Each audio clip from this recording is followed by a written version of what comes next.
I've never even met this child. Michael's voice echoed through the courtroom, dripping with calculated innocence. She's completely making this up, Your Honor. I sat there, my hands steady as I held the weathered school yearbook in my lap, watching my ex-husband perform his carefully rehearsed act. The same man who'd attended every father-daughter dance for 6 years was now claiming our Emma didn't exist. My name is Alexandra Winter, and at 35, I never imagined I'd be sitting in a courtroom proving my daughter's existence to her own father. But life has a way of surprising you, especially when you're dealing with someone desperate enough to deny their own flesh and blood to avoid paying child support. Your Honor, Michael continued, his voice smooth as silk, I left the marriage 7 years ago. If there was a child, why am I just hearing about this now? He spread his hands wide, the picture of bewilderment. The expensive suit he wore, probably bought by his new 20-something girlfriend, was a far cry from the t-shirts he used to wear to Emma's soccer games. I caught my lawyer, Diana Martinez, giving me a subtle nod. We prepared for this moment, anticipated Michael's performance. The past 3 months had been a masterclass in his deception, ever since he'd decided that acknowledging Emma's existence would interfere with his new life. Mrs. Winter, Judge Thompson turned to me, her expression neutral. These are serious allegations.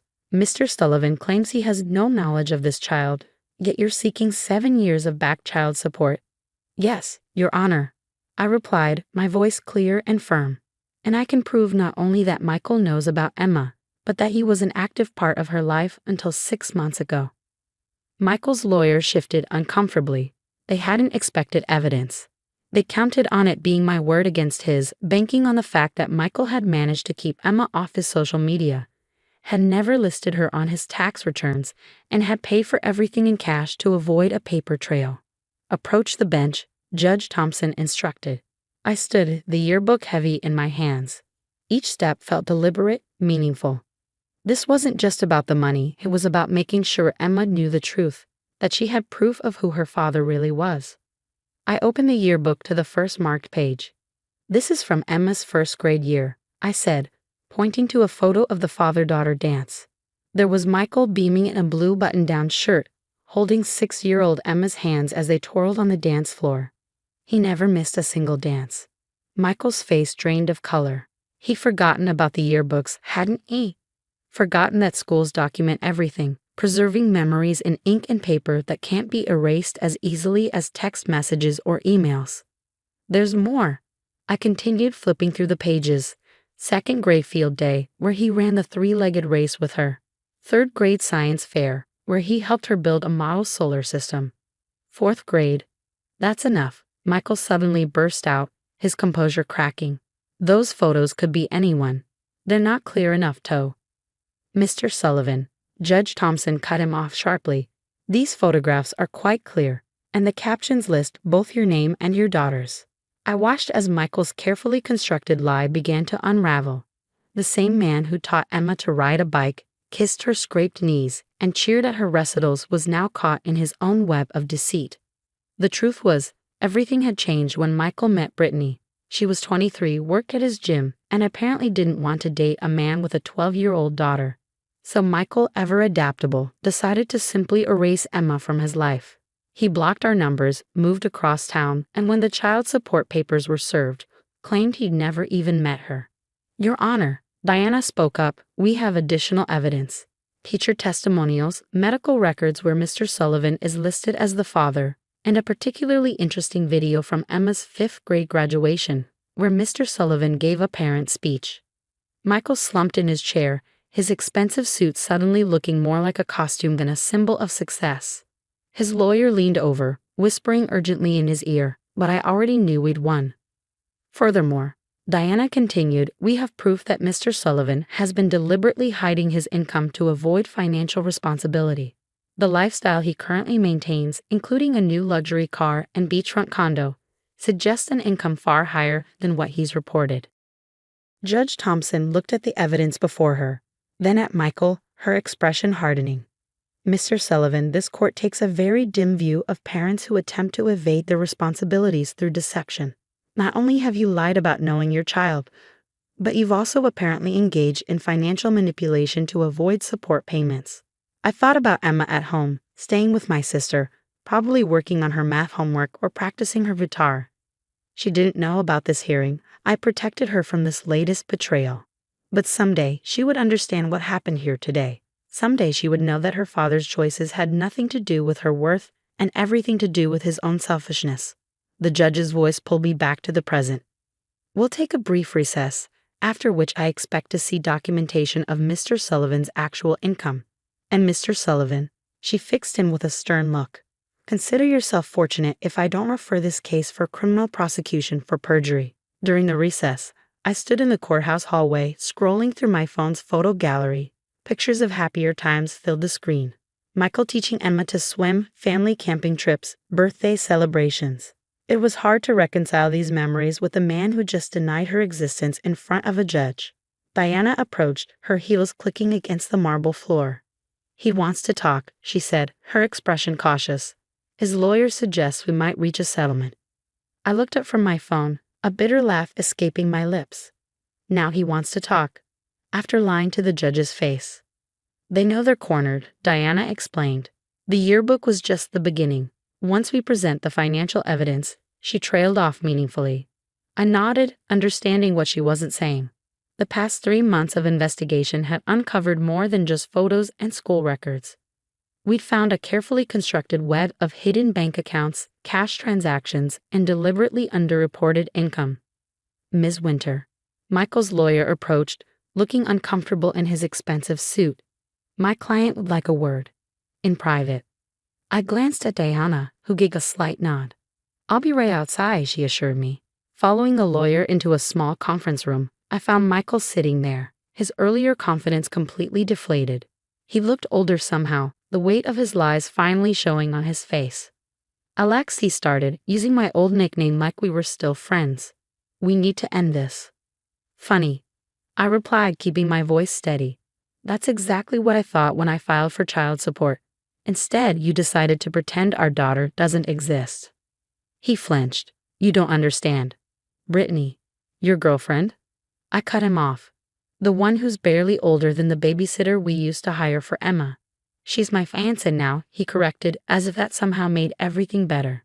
And she didn't want complications. Complications? The word tasted like acid. That's what you're calling Emma now.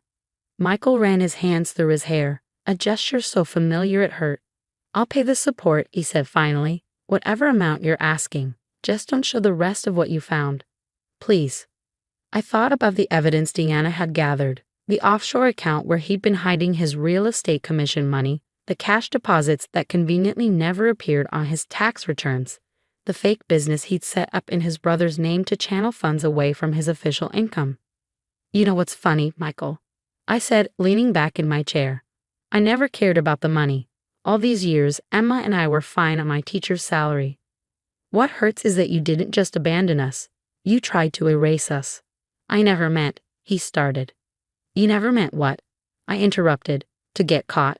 To have to explain to your young fiancé that you have a 12-year-old daughter. To face consequences for once in your life.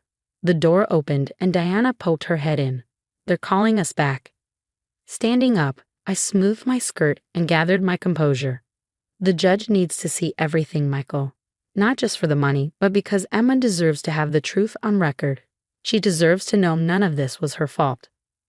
Back in the courtroom, Diana methodically presented the financial evidence. Bank statements, property records, and business documents flashed across the presentation screen. With each new revelation, Michael seemed to shrink further into his chair. Your Honor, Diana concluded, Mr. Sullivan's claimed annual income of $45,000 is a fiction. Our evidence shows his actual earnings exceed $300,000 per year, carefully hidden through various means to avoid financial responsibility. Judge Thompson's expression grew sterner with each document. Mr. Sullivan, she addressed Michael directly, would you care to explain why you reported less than a sixth of your actual income? Michael's lawyer whispered something in his ear, but he just shook his head, defeated. And would you care to explain this? Diana continued, pulling up a series of text messages on the screen, messages between Michael and his brother, joking about the fake business they'd set up. Messages that made it clear this wasn't just negligence. It was deliberate fraud. I watched as the last of Michael's carefully constructed facade crumbled.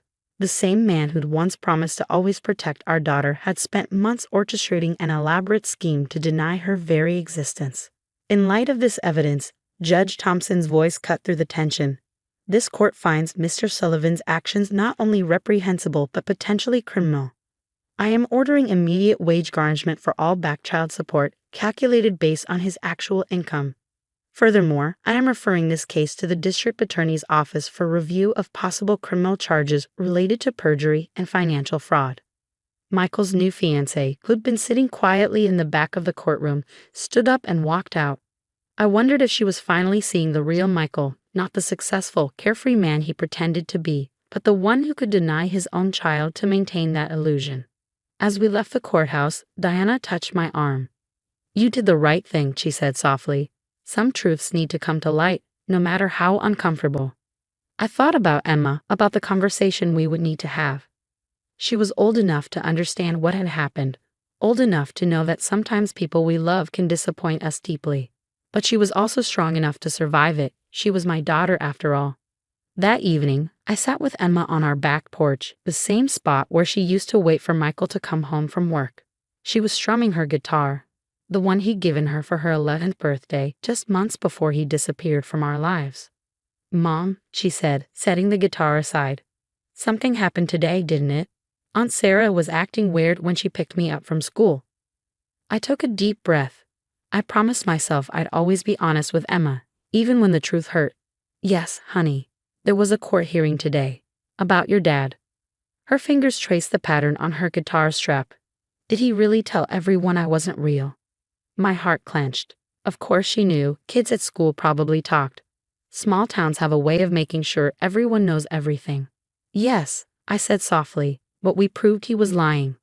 "With the yearbooks?" she asked, surprising me. "I saw you packing them in your car last night." I nodded. "Those and other things." The judge made sure everyone knew the truth. Emma was quiet for a moment, processing. "Is that why he left? Because he didn't want me anymore?" "No, sweetheart." I pulled her close. "He left because he's weak, because he cared more about looking good to his new girlfriend than being honest about who he is. That's not your fault. It's his failure, not yours." We sat there in silence, watching the sunset paint the sky in shades of pink and orange. Emma had her father's eyes, but her spirit, that unwavering strength, was all her own. My phone buzzed. A text from Diana. Michael's brother agreed to testify about the fake business. DA is moving forward with charges. I showed Emma the message. She deserved to know everything. Dad might be in trouble with the law, I explained. He did some things that weren't just wrong, they were illegal. Like pretending I didn't exist. Her voice was small but steady. Like hiding money and lying to the court, I clarified. But yes, denying you was part of it. Emma picked up her guitar again, strumming a few chords before speaking. "You know what's weird, Mom? I'm kind of glad." "Glad?" "Yeah," she continued, "because now I know for sure it wasn't in my head. All those times he promised to come to my recitals and didn't show up. All those texts he didn't answer. He was really doing it on purpose. I'm not crazy for feeling hurt." I marveled at my daughter's wisdom. At 12, she understood something had taken me years to learn. Sometimes knowing the harsh truth is better than living with uncertain hope. The next few weeks brought changes. Michael's fiancée called off their engagement after learning about his deception. His real estate license was suspended pending investigation. The DA's office moved forward with fraud charges. But the biggest change was in Emma. She started talking more in her therapy sessions, joined the school band, and even signed up for a summer science camp she'd been hesitant about before. "You seem happier," I observed one morning as she practiced her guitar. "I am," she said. "I'm not waiting anymore for Dad to notice me or love me or whatever. I'm just living." The wisdom of children never ceases to amaze me. 3 months after the court hearing, we received an unexpected letter. It was from Michael, written from his brother's house where he'd been staying since losing his condo. "Dear Emma," it began, "I know I don't deserve your forgiveness." We read it together, Emma's head resting on my shoulder. The letter was full of excuses thinly disguised as apologies, talks of changes he promised to make, mentions of time he wanted to spend together once things settled down. "What do you want to do?" I asked her after we finished reading. Emma thought for a moment, then walked to her desk and pulled out a sheet of paper. In her neat handwriting, she wrote, Asterisk, dear Dad, I exist. I've always existed. I'm not waiting anymore. Emma asterisk. She sealed it in an envelope and handed it to me. Can you nail this? I hugged her tight, this beautiful, strong girl who'd learned too young that sometimes the people who should love us the most can hurt us the deepest. That night, as I tucked Emma into bed, she asked, Mom, are you glad the truth came out? I thought about the months of preparation, the stress of the court battle, the pain of watching Michael's lies exposed. Yes, I answered honestly. Because now we can both move forward knowing we deserve better. She nodded, already half asleep. We do deserve better, she mumbled. And we have better. We have us. Sitting there, watching my daughter drift off to sleep, I realized she was right. Sometimes the happy ending isn't about winning court battles or exposing lies. Sometimes it's about finding the strength to stand in your truth, to know your worth, and to choose yourself, even when others don't choose you.